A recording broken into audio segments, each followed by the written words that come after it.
Hey everyone, I want to give you a walkthrough of the cash flow forecast template. I want to show you how it's built, how it works, and what you can use it for. Hey, my name is Peter. I'm the Canadian CFO. I've been building templates, working in finance for the last 12 years. And in the last 2 years, I've served as a fractional CFO for Canadian businesses from $1 to $10 million in revenue. If you have any questions about this template or finance and business in general, feel free to message me on TikTok or Instagram. Thank you. So there's two levels to this cash flow forecast. We'll start with level one. It's really a table that maps out the next 12 months for your cash inflows, which is your sales, accounts receivables, and other income, your cash outflows, which is your operating expenses. And that includes cost of sales, any other specific operating expenses like rent, marketing, professional fees, accounting fees, that type of expenses, loan payments, taxes, etc. Once you have these two components, the inflows and the cash outflows, you'll be able to calculate your net cash flow, which is inflows minus outflows, as you can see here. Now, we want to do this each month because it's important to know where things are at the end of each month and at the beginning of each month. So what we have here is, let's say you start with about $430,000 in January, and you have a net cash flow inflow of $6,600. Then you end the month with $439,000.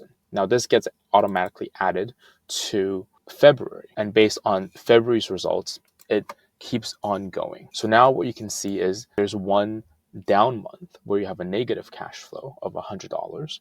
That's where you get to see this visually. The purpose of this template is to help visualize and forecast any upcoming gaps in the business. And this is where we have to be super realistic in terms of the sales, what we plan to collect each month, and any other income, as well as the expenses side of things. So now that's level one, and we move on to level two. Level two, the only difference is that it has a chart component that lets you see things even more visually.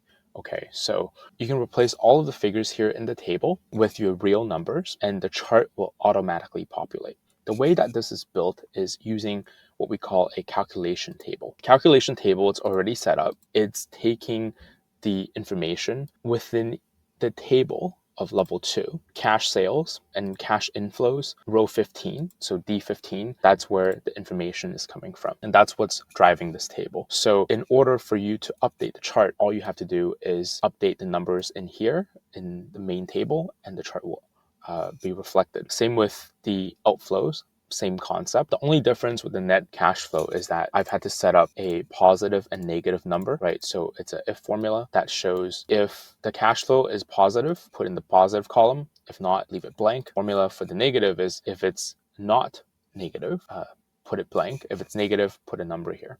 So this is how we get the effect in the chart that says, let me just open this up here. This is how we get the effect of the stacked column chart where we have one positive number and one negative number. It's really cool to see. And you can see that I've added the different ranges, right? So we're mapping the month, we're mapping the positive cash flow and the negative cash flow. That's how this table is built. So for you to use it more effectively, to think like a CFO, you want to be as realistic as possible for each of these items. So the cash flow forecast template has three main purposes. Number one is to help you visualize the upcoming 12 to 24 months where things are at with the business. So if you have a seasonality heavy business like e-commerce, or this would really help you understand where the timing of the cash flow hits. So let's say in July you have no revenue, right? That would, let me just change that right here. You have zero revenue, you have zero receivables, but you still have to pay your bills.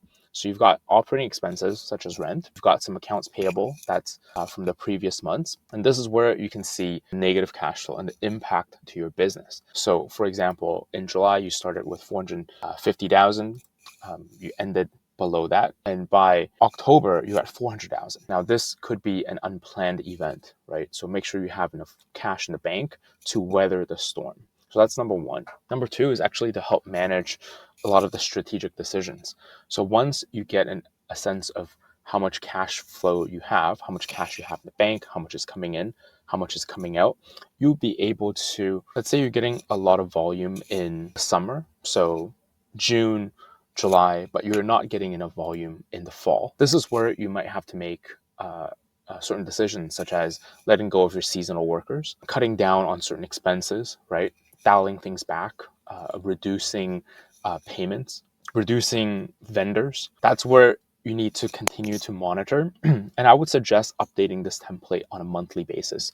At the very least, you normally, with my clients, we look at this on a weekly or a bi-weekly basis. So we know at all times where things are at. And any new surprises gets captured in this template. So the third item, the third area where this forecast template is really helpful is to understand the business model as a whole, right? So we've got cash sales, we've got accounts receivables, and the moment that you're seeing a lot more credit sales or accounts receivables than cash, then you know to ask yourself, is this the intention of the business? Okay. And if you're paying a lot of payments up front rather than putting them onto accounts payable, and you have to ask yourself, is this the intention of the business? Can we negotiate better financial terms and contracts with our suppliers to ensure that we have a positive cash flow at all times? Right, that's what Costco does.